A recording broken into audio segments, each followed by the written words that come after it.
you can hear me, please come out with another book. Please, I'm begging. Please. Please, I need it. Thank you. Hi guys, welcome back. Today I'm going to be filming a tier ranking video, a mid-year reading wrap-up. So we're going to be tier ranking every single book that I've read so far this year. My Goodreads says I've read 80 books now, but I did count the Mindfuck series as 5 books in there. And then a few of these books I've read them twice. I think I read Circe twice, and there was another book that I read twice maybe. So I've probably actually read 75 books, and we're gonna go through all of them and tier rank them today. I already went ahead and made the tier ranking that we're gonna be using. How do I screen record on this shit? Okay, I've put every single book into the system. The tiers we're gonna be working with today. First up, we have Would Sell My Soul to Read This for the First Time Again. These are books that I would sell my soul to read them for the first time again. It's very self-explanatory there. Next, we have Good Books But Didn't Fully Do It For Me. So these are books that are so good, I maybe even rated them 4.5, 5 stars, but they're not ingrained in my soul. And I wouldn't necessarily sell my soul to read them for the first time again. They were good, great books even, just not quite to that level. Next, we have Fun Reads But You Won't Miss Anything If You Skip Them. That one's also pretty self-explanatory. Then we have The More That I Think About This Book, The Less That I Like It. Sometimes I go through my Goodreads and I see a book that I rated 3.5, 4 stars, sometimes even 4.5 stars, and the more that I look at the book or think about the book, the less that I like it. Sometimes you read a book and then a few months later, you actually think about that book and you get out of the reader's high that you were in and you're like, wow, that was actually not that great. And then the last tier that we have is Finished But Not For Me. A few of the books that I am gonna put in here actually were written well, and I will point those out to you where I'll be like, this was written well, but it just wasn't for me. But then some of the books that will go in here actually weren't great, in my opinion. Let's get started. First up, we have Fast. I actually think about this book all of the time. The plot line of this book was so devastating, I can't stop thinking about it. So I'm gonna put this wasn't even a fun read. Oh my god, I was about to say, I'm gonna put this in Fun Reads But You Won't Miss Anything. But I feel like I need to clarify for this one. How do I explain it? There's so much trauma in this book. If you read the book fast, 1, check the trigger warnings, and 2, it's not fun. It's more heavy. That's the word I was looking for. That is a romance book, Friends to Lovers. I love Friends to Lovers, but again, the topics in it, very, very heavy and had me teary-eyed for a majority of it. If We Were Villains. Okay, this is going in Good Books But Didn't Fully Do It For Me. I actually gave this book 4.5 stars. Absolutely loved it. I love Dark Academia. I don't love Shakespeare. I don't dislike Shakespeare. I just feel neutral about Shakespeare. There's so much Shakespeare in this book, so if you really don't fuck with Shakespeare, don't read it. It follows all of these are the drama students, theater students at this one school. And I didn't expect there to be a mystery, but there is kind of alongside Dark Academia, and I actually really like this book. Vicious by V.E. Schwab. This is also a good book, but not soul level. I didn't expect to like this book at all because it's urban fantasy. I absolutely loved it. Taylor recommended this book to me, but I've also seen it talked about on TikTok so much for the past year, and it really is worth the hype in my opinion. It is a book that I'm constantly thinking about. I can't get it out of my head. I can't get Victor out of my head. I can't get the found family in it out of my head. I love it. And if you like urban fantasy, 10 out of 10 recommend. Yours Truly by Abby Jimenez.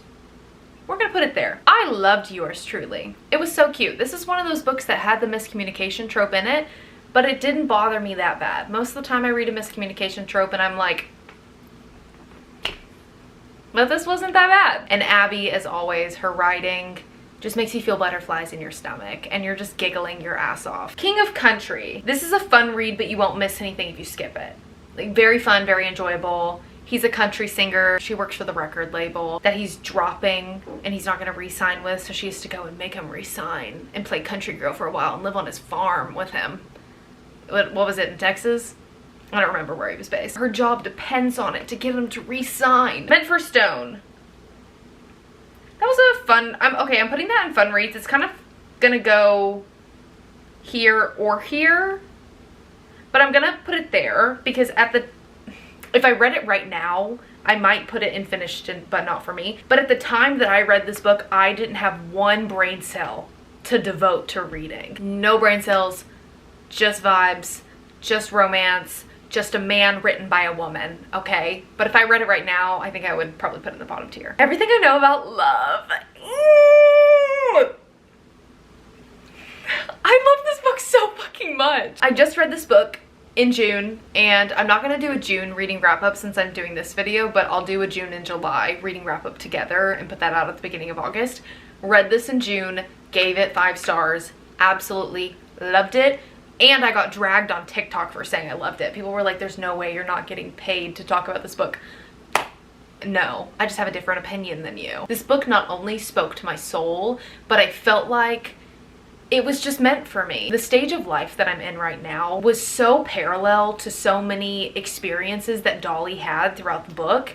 And it was just kind of crazy to read and be like, oh my gosh, I'm kind of going through this right now. And then, oh my gosh, I kind of went through that same thing, and I relate to this. And also she had like random recipes in the middle of it, and just like random list and stuff like that, that just like things I hate about men or reasons to have a boyfriend. It was just fun, and probably my favorite memoir I've ever read.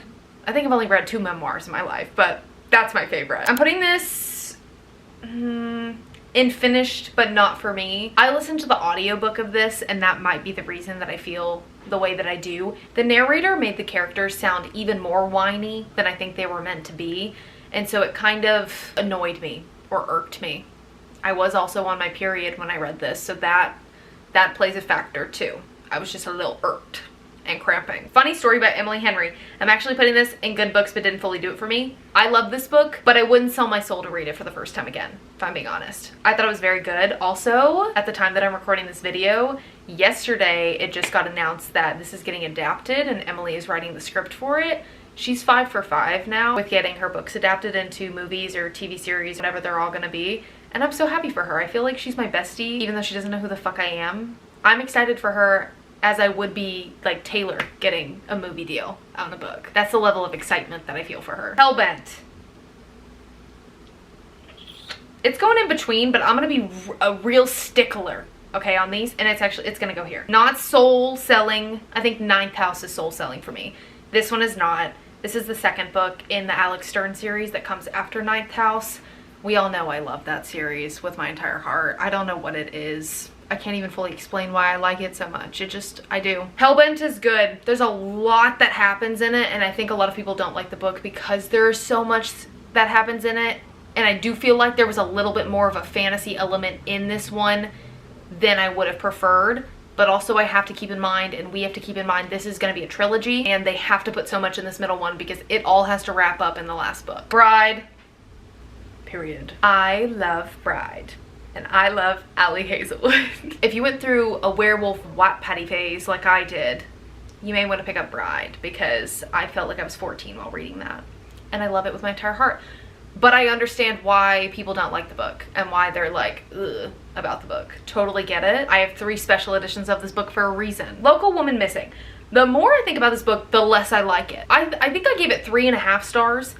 Because the ending left us with so many questions, but not questions in a good way and not like a thought-provoking way. Questions in a, why didn't you give us answers for half of this shit? The more I think about the writing, the more I lose a little brain cells. Do I think it had a lot of potential? Yes.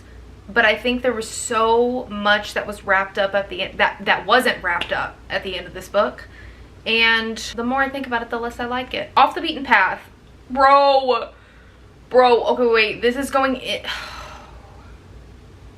Like I said, I'm gonna be a stickler. Oh my gosh, I don't know where to put this. It's gonna go in one of these. Off the Beaten Path was so adorable, and at the time that I read it, it was just exactly what I needed in that moment. A cute little romance with no spice. Did I put it there? I think I'm just gonna leave it there. Was this book perfect? Probably not. I truly loved it and the characters. It was a small town romance, neighbor romance, single dad romance. Oh my gosh, and he's like her contractor for her house. Between Never and Forever, finished but not for me. I just talked about this in last week's video. I didn't like this book. I liked the other 2 books in the series. I actually really liked the other 2 books in the series. This one was just incredibly repetitive and chaotic, but not in the best way. Beach read. This was a reread that I just did in June. I would sell my soul to read that for the first time again. Loved it. Shadow Bride. Ooh. Okay, wait. Is that the first one? I think this is the first in the series, Shadow Bride. I'm going to put it in fun reads, but you won't miss anything. Where's the other one? I'm gonna put them beside each other, and Shadow Wolf. I won't be reading the third book in the series because I'm afraid the age gap was already pushing it in these first two, and the age gap in the third one, it's pushing it. Like, it's pushing the limits a little too far. These are Omegaverse books, okay? I read these while I was in my Omegaverse phase. Do not read these unless you are in an Omegaverse phase, or else you're gonna be like, Heather, what the fuck? The first two, we're pushing it a little bit on the age gap. We're getting a little close there to where it could be uncomfortable if you added a few more years on this age gap, but they were fun. And I just pretended the FMC was 5 years older in my brain. And if you read these, you will need to do that as well, probably. There is a third book in this series. I think there's only 3. The third one, it's pushing that age gap limit a little too much, and I will not be continuing because I can't pretend that much. It was too far. Wait for it. Finished and not for me. Could you imagine? Could you imagine if I was crazy like that? Would sell my soul to read this for the first time again. I can't express how much I love this book. I actually think this is my like #1 book at the moment. There's just something about the characters, the storyline, the slow burn, everything just does it for me. And I think I need a real life Dallas, genuinely. I think that's exactly what I want in a man. So this book is everything to me. Should I reread it? I'll be wanting to pause this video and like go start rereading it right now. Never Lie. I think I'm gonna put it should go in between these, but there's not an in between. So I'm gonna put it in good books that didn't fully do it for me. I really liked this thriller. I thought it was really good. I just read it in last week's video as well, and the plot twist got me. I thought it was probably not the best writing ever, but it did what it needed to do, and it was super bingeable. What's the name of this one? Immortal Longings. Okay, this is tricky because when I read Immortal Longings, it was just okay for majority of the book. I listened to the audiobook. It was just okay for majority of it. The ending of it was so good though that it makes me want to read the second book. The ending had me absolutely jaw dropped. So for the ending, I'm gonna put it in fun reads, but you won't miss anything if you skip it. If it wasn't for that ending, I would have probably put it in finished, but not for me. But the ending was spectacular, I won't lie. Small Town Swoon. The more I think about it, the less that I like it. Yeah, I think it's gonna go there. The Surprise Party. Finished, but not for me. That was a very mediocre mystery book. I think it could be enjoyable to read. I listened to the audio, as you guys know. I read that in last week's video too. And it was just very predictable, very mid. It could have been better. Misery. I'm gonna put it here. It's borderlining on the more I think about it, the less I like it. I think the writing was very, very good, but I wish there would have been a little more oomph. The more that I think about it, the more repetitive I think it was, but I'm gonna leave it where it is. Heartless. Would sell my soul to read this for the first time again. That was a reread. It's my favorite book in the Chestnut Spring series. And Daddy Cade, I need one. I just need one. Give me one, please. Give me a Dallas and a Daddy Cade. I'll take either. Thanks. Fake Mate. Fun read, but you won't miss anything. That's another Omegaverse book. I was told to read that if I liked. What did I read right before that? Oh, I read Bride, and people were like, if you read Bride and liked Bride, follow it up with a Fake Mate. I think that was a good decision, actually. I do think there was a little bit too much smut in the Fake Mate, in my personal opinion, but it was fun. Dust Storm. Also fun, but you won't miss anything. I don't think this book will be everybody's cup of tea because the FMC, I think a lot of people will think she's just an asshole, but I think she's just not maternal in a way. And I kind of liked reading about an FMC that was like that. I think a lot of people will read it and just not like her. You just have to recognize that she's just not a maternal woman, and that's okay. Okay, The Princess Trap by Talia Hibbert. I'm gonna put it in fun reads, but you won't miss anything if you skip it. I listened to the audiobook and it was very, very fun. I don't remember much about it other than I had fun while reading it. To Have and to Heist. Also fun book, but you won't miss anything. If you liked the Blonde Identity that I recommended, or I have recommended so many times, then I feel like this is a good follow-up book to read after that. It was just silly and it felt like watching The Spy Who Dumped Me. And I said that I think when I did a reading wrap-up and included that book. You know when you read a book and you're like, this would make a great and fun movie. That's kind of the type of book. The Secret History. This was a reread and I'm gonna put it in good books. I'm gonna put it there. I think every single time I reread this book, it gets better. Nectar of War. That was a really good book in my opinion. It was a lot because it's high fantasy. So if you read this, you need to know going into it. It's high fantasy and you might have to take some notes. I had to take notes, is bouncing between so many different characters, but then 2 of the characters are having a romance element. So that's in there, but that's not the main focus, which I enjoyed. I love a book with a subplot of romance. It's Richie Valley. I'm gonna put it here. Rock climbers kind of getting stuck in a vortex in the middle of the woods. They keep walking in circles, they can't escape. The woods are kind of haunted and there's no way to explain what's wrong with the land and why they're going crazy. But I kind of liked that there wasn't an explanation for what the fuck was happening throughout the entirety of this book. Skeletons of Society. Fun read, but you won't miss anything if you skip them. This is a dark romance. I believe it was Mafia, and the FMC is like head or really high up in one side of the Mafia, and then the MMC is a part of a biker gang. This was dark and romantic and fun. Pretty Rings and Broken Things. I'm gonna put it here. The Island. So many of these are going in fun reads, but you won't miss anything if you skip them. I'm gonna put it there. Just read this in last week's video too. Highly Suspicious and Unbearably Cute. Finished, but not for me. I didn't really vibe with this one for some reason, and I love Talia Hibbert's books. I just felt like I couldn't care less about the characters' lives. I don't know why, and I kind of felt bad for saying that. The Rule Book. So many books are going in here. It was fun. I like Sarah Adams' writing, but I think Practice Makes Perfect is still my favorite book by Sarah Adams. This one is a close second. Actually, it is second. It was good for a second chance romance, I will say that. Delilah Green Doesn't Care. Surprisingly loved. I didn't expect to like this book as much as I did. I absolutely loved it. Single mom, best friend sister romance, little bit of, well, not quite opposites attract, but the 2 main characters were very different. So for them to be attracted to each other, it was just like, ooh, yay! Unsteady. Put her there. I liked the slight heaviness that this book had too, or the heavier topics that it had. And I really did love the characters in this book a lot. Only for the week. Okay, I finished this, but it wasn't for me. And the people on Goodreads, well, not all the people. A lot of you guys were there and you saw my review. A couple people were not very nice to me on Goodreads about me not liking this book. I don't know. I didn't vibe with it. The Ballad of Never After. This was a good book. I loved that book. I think the 3rd book, did I put the 3rd one in here? Yeah, it's right there. Okay, I'm gonna put that one there. It didn't necessarily ruin the series, but it just didn't live up to the 2nd book in the series, The Ballad of Never After.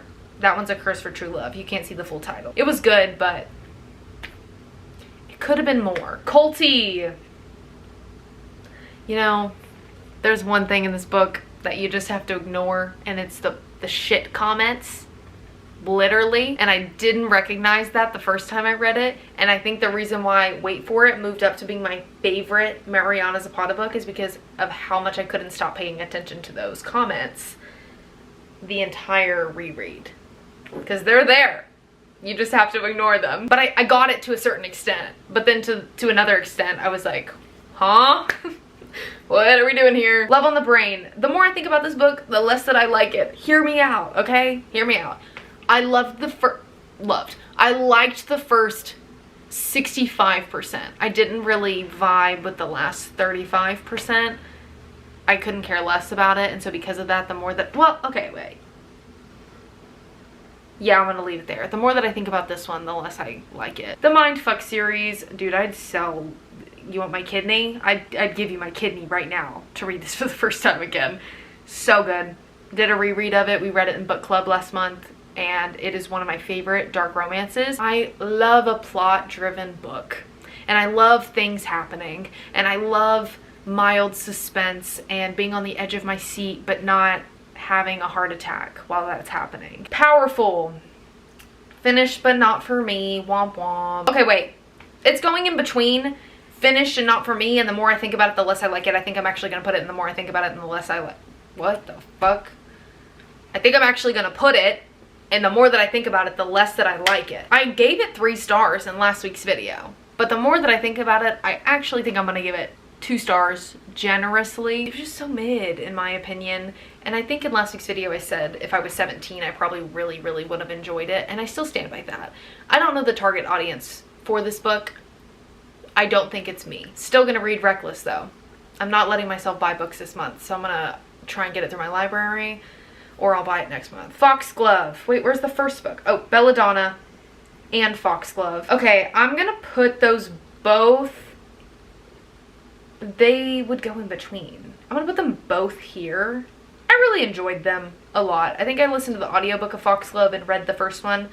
Belladonna. Oh, I read Belladonna because Eamon recommended it to me. I thought they were very good YA fantasy books. There is a third one coming out, and I think depending on how the third book is, that will decide whether these books are you won't miss anything if you skip them or not. Leather and Lark.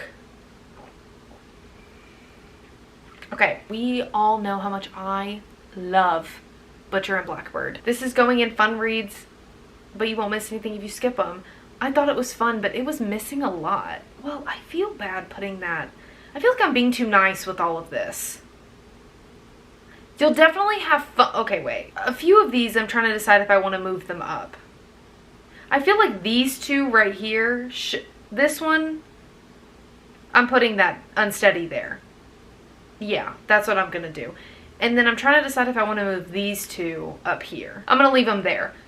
Leather and Lark. Let's go back to the point here. It was missing something. I think it was a lot of fun, and I think the beginning started off so good, but it was missing something in there. So it didn't fully do it for me. The Housemaid's Secret. We're gonna put her here. It was good. A good follow-up to The Housemaid. I don't need to read the third one, like I said in last week's video, because I also read this in last week's video. Hidden Pictures. That was a good ass book.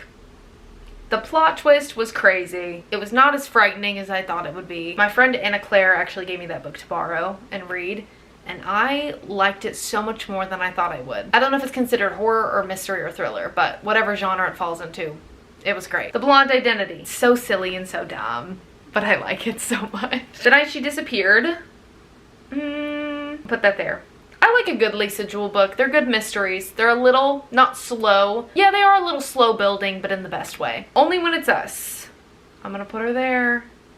Well, oh God, I don't know. I'm gonna put it there. It was a good, not necessarily enemies to lovers, but dislike to lovers book. Editing Heather here. Not quite sure why, but I put The Night She Disappeared and Only When It's Us in the wrong section.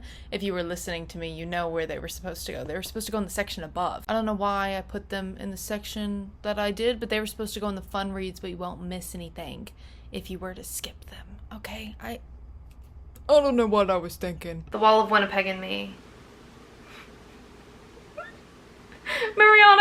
Mariana, if you can hear me, please come out with another book. Please, I'm begging. Please. Please, I need it. Thank you. Just for the Summer. So good. So good. If you haven't read this book, summer is not over yet. Read it. I felt butterflies while reading Yours Truly by Abby Jimenez, but the butterflies quadrupled in Just for the Summer. The Southern Book Club's Guide to Slaying Vampires. That was a really good horror novel and a really good depiction of like what Southern women were like or had to be like and the role that they had to play during the time period it was set in, while also having a vampire element. It was good. It was good. That was my first Grady Hendrix book and I really enjoyed it. Stranger Upstairs. What the fuck? I don't know why. Well, okay, wait. The more I think about this book, the more the plot twist and what actually happened at the end makes sense, but I just wasn't vibing with the book majority of the time. And also, I think the epilogue, I was like, what is this doing here? Circe. I read this book twice last month. I read it the first time and I thought I missed something because everybody I know fucking loves this book so much, and I was like, that was beautiful writing, but I didn't get it like all these other people and all of my mutuals got it. So then I reread it and I still feel like it just wasn't for me. I don't think I really care about Greek mythology. I think that was it. I think I just don't care. I thought it was beautiful writing and great storytelling, and I was able to pay attention well. Should I still read the Song of Achilles? Is that the name of it? It's the other book by this author. Should I still give that one a shot if I felt this way about Circe? Let me know. Please and thank you, because that one's been on my TBR for a very long time too. None of This Is True. I'm gonna put it there. That was a really, really good book. That's probably my favorite book by Lisa Jewell. The 7 Year Slip. I'm gonna put it there. Yeah. Yeah, good books but didn't fully do it for me. I liked the magical element that this book had. A Flicker in the Dark. I just finished this. What do I think about it? I thought it was all right. It wasn't absolutely spectacular. It wasn't bad, but it was just okay. Little predictable. A lot of predictable, but I listened to the audiobook and I think that made it enjoyable. I don't know if I would have had the same experience reading it. So Let Them Burn. That one's also gonna go here. So many books are going in the fun reads, but you won't miss anything if you skip them. This one's hard to know if I absolutely love it or not because it's gonna be a part of a series and I need to read the second one to fully gauge how I felt about the first one. If you want like a Jamaican inspired dual POV fantasy book that has dragons, that's your girl. A Fragile Enchantment. I actually fucking love this book. I actually really liked that book. It's a YA fantasy book and it was so good in my opinion. Practice Makes Perfect. Also really loved that book. That's my favorite book by Sarah Adams and I've read it twice. Yeah, because I listened to the audio and I read it. Both great. It's just such a cutesy little romance that's so heartwarming. This would be good to read in the summer. I need to read When in Rome, which is the first book in this interconnected series. I haven't read that one yet. I actually should probably read that soon. The Witch Collector. Fun read, but you won't miss anything if you skip them. What's funny is I read this book because my cousin messaged me that I should read it, and I immediately bought the rest of the books in the series after reading it on Kindle because they were on sale, so I just bought the rest of them, and I haven't picked the second one up. And I read that in February, I think. It was good. I need to continue the series. This is my reminder that I need to continue the series because I hear it just gets better and better and better. It's one of those fantasy series where the first book's like eh, and then the others are supposedly really good. I need to pick it up before I forget all of the plot points because I'm already pretty close to doing that. The Friendship Study, so freaking good. So good. The cutest friends to lovers romance. Destroyed that book on my Austin trip, but loved it. Mother Thing. I'm gonna put her here. That was just some weird girl shit.